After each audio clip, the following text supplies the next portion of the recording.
In this video, let's see how to use individual upload feature.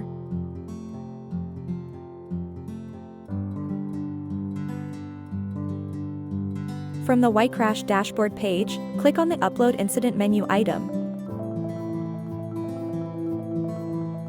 Click on the Individual Upload tab. Fill up the form and upload the artifacts in their respective file inputs.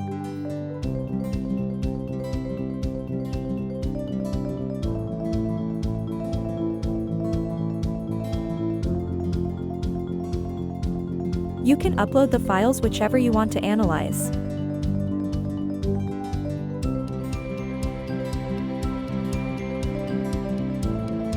To upload the other operating system artifacts like top-h, click on the plus Add Files drop-down button. From the drop-down menu, select the appropriate file you would like to upload.